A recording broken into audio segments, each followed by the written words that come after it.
नमस्कार। आज हम कश्मीर में जो हिंदू समुदाय का इतिहास रहा है उस पर बात करेंगे। मतलब हाँ। उन स्रोतों के आधार पर जो हमें मिले हैं। जी। ये स्रोत काफी पुराने समय से लेकर कह सकते हैं 1990 के दशक तक की घटनाओं का जिक्र करते हैं। जी। और शुरू में ये बताते हैं कि कश्मीर कभी मतलब हिंदू और बौद्ध संस्कृति का बहुत बड़ा केंद्र था, शारदा पीठ जिसे कहते हैं। हाँ, शारदा पीठ। तो देखेंगे कि ये तस्वीर कैसे बदली इन स्रोतों के मुताबिक। बिल्कुल। और देखिए, ये शुरू में ही साफ कर देना जरूरी है कि कुछ स्रोत जो हमने देखे हैं उनमें कुछ घटनाओं के लिए नरसंहार जैसे शब्द भी इस्तेमाल हुए हैं। हाँ, ये भारी शब्द है। जी। तो हमारा मकसद यहाँ कोई राजनीतिक पक्ष लेना नहीं है। बिल्कुल नहीं। हम सिर्फ ये देख रहे हैं कि इन स्रोतों में क्या जानकारी है, उनका क्या नजरिया है, बस उसी का विश्लेषण कर रहे हैं। सही बात है। तो हम सिर्फ सामग्री पर ध्यान दे रहे हैं। हाँ। तो चलिए, जैसा स्रोतों में लिखा है, प्राचीन कश्मीर की जो सांस्कृतिक समृद्धि थी उससे शुरू करते हैं। हाँ, तो स्रोत कहते हैं कि कश्मीर शारदा पीठ मतलब संस्कृत और ज्ञान का एक बड़ा गढ़ था। बिल्कुल। शिक्षा और दर्शन के लिए बहुत अहम माना जाता था उस वक्त। और इसमें मार्तंड सूर्य मंदिर का भी जिक्र है, 8वीं सदी का। जी, जो काफी भव्य बताया गया है, भारत के शानदार मंदिरों में से एक। हाँ। और स्रोतों के हिसाब से कश्मीरी पंडितों का भी बड़ा योगदान रहा है, गणित, व्याकरण, साहित्य, दर्शन, इन सब में। अच्छा। लेकिन यही स्रोत ये भी बताते हैं कि बाद में मार्तंड मंदिर को सुल्तान सिकंदर बुत शिकन ने तोड़वा दिया। बुत शिकन? हाँ।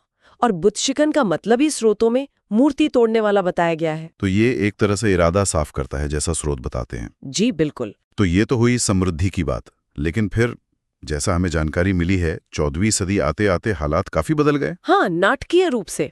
सिकंदर शाह मीरी जैसे शासकों का जिक्र है। स्रोत कहते हैं कि उनके दौर में मंदिर तोड़े गए, जबरन धर्म बदलवाया गया और हिंदू रीति रिवाजों पर भी पाबंदियां लगाई गईं। ये सब स्रोतों में लिखा है। तो इसका मतलब 15वीं सदी तक आते आते। हाँ, स्रोत कहते हैं कि तब तक हिंदू धर्म का असर काफी कम हो गया था और इस्लाम घाटी में प्रमुख धर्म बन गया। ये सिर्फ सत्ता का बदलना नहीं था, बल्कि एक गहरा सांस्कृतिक बदलाव था, ऐसा स्रोत बताते हैं। और जाहिर है इसका असर तो लंबा चला होगा। बिल्कुल। स्रोत बताते हैं कि इसके बाद भी उत्पीड़न के कई दौर आए। तो कई हिंदुओं ने मतलब घाटी छोड़ दी होगी, कहीं और चले गए। हाँ, कई लोग चले गए, कुछ ने दबाव में आकर धर्म भी बदला, ऐसा स्रोत कहते हैं। लेकिन हाँ, ये भी अहम है कि इन सब मुश्किलों के बावजूद कश्मीरी पंडितों की एक छोटी आबादी वहां बनी रही। अच्छा। और उन्होंने अपनी भाषा, अपनी संस्कृति, अपने रीति रिवाज उनको बचाए रखा। ये भी स्रोतों में जिक्र है। पर क्या उनकी स्थिति ठीक थी, मतलब मुगल और अफगान शासन में? स्रोत तो यही कहते हैं कि उन्हें अक्सर दोयम दर्जे का नागरिक ही माना जाता था। और फिर हम आते हैं 1990 के उस वक्त पर। इसका जिक्र तो काफी विस्तार से है स्रोतों में। जी, जनवरी 1990 की घटना है। स्रोत बताते हैं कि श्रीनगर की मस्जिदों से कुछ कट्टरपंथी नारे लगे थे। हाँ, वो नारा रा लिव गा लिव चा लिव। हाँ, यही, जिसका मतलब बताया गया है, धर्म बदलो, मरो या घाटी छोड़ दो। ये तो बहुत भयानक बात है। जी। और इन दस्तावेजों में तो दावा है कि 5 लाख से ज्यादा कश्मीरी हिंदुओं को लगभग रातों रात घर छोड़ना पड़ा। हाँ, मजबूर किया गया। और इसमें हिंसा का भी जिक्र है, नरसंहार, बलात्कार, चुन चुन कर हत्याएं, घर और मंदिर जलाए जाने की घटनाएं, ये सब ब्यौरा स्रोतों में मिलता है। और यहाँ एक और बात पर स्रोत काफी जोर देते हैं। क्या? कि उस समय की जो मुख्यधारा की मीडिया थी या जो राजनीतिक दल थे, उन्होंने कथित तौर पर इस पर ध्यान नहीं दिया या इसे कम करके दिखाया। अच्छा। और इसी संदर्भ में स्रोत जातीय सफाई यानी एथनिक क्लेंजिंग शब्द का इस्तेमाल करते हैं। ये स्रोत का नजरिया है। जी बिल्कुल। और उनका कहना है कि कश्मीरी पंडित आज भी दिल्ली, जम्मू और देश के दूसरे हिस्सों में विस्थापितों की तरह रह रहे हैं। इन स्रोतों में एक और कड़वी बात लिखी है कि इस पूरी त्रासदी के लिए, जैसा वो बताते हैं, न कोई माफी मांगी गई, न कोई मुकदमा चला, न कोई राष्ट्रीय स्मारक बना।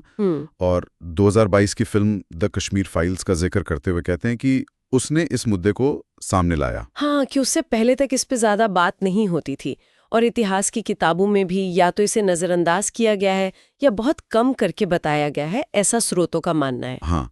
और देखिए, जब स्रोत नरसंहार शब्द का इस्तेमाल करते हैं तो वो कुछ आधार भी बताते हैं। जैसे वो कहते हैं सांस्कृतिक विनाश हुआ क्योंकि 500 से ज्यादा मंदिर अपवित्र किए गए या तोड़े गए, ये उनका दावा है। ठीक है। फिर जातीय सफाई हुई क्योंकि 5 लाख हिंदू विस्थापित हुए, ऐसा वो कहते हैं। फिर लोगों को चुन चुन कर मारा गया, पंडितों को, अधिकारियों को, महिलाओं को। हाँ। और चौथा कि 30 साल से ज्यादा इस मुद्दे पर सार्वजनिक बहस नहीं होने दी गई। ये सब कारण गिनाकर वो नरसंहार शब्द को सही ठहराते हैं। फिर कहूंगी ये स्रोतों का दृष्टिकोण और उनके शब्द हैं। बिल्कुल। तो आज हमने इन स्रोतों के जरिए कश्मीर में हिंदू समुदाय के इतिहास के कुछ अहम पहलुओं को देखा, प्राचीन गौरव से लेकर फिर वो उत्पीड़न के दौर और खासकर 1990 का वो बड़ा पलायन, जैसा इन दस्तावेजों में बताया गया है जी। और अंत में ये स्रोत एक सवाल भी छोड़ जाते हैं कि ये कहानी सिर्फ एक समुदाय के बेघर होने की नहीं है, तो फिर शायद इस बात का भी आईना है कि कैसे कोई समाज या देश अपनी यादों के कुछ हिस्सों को देखना या न देखना चुनता है।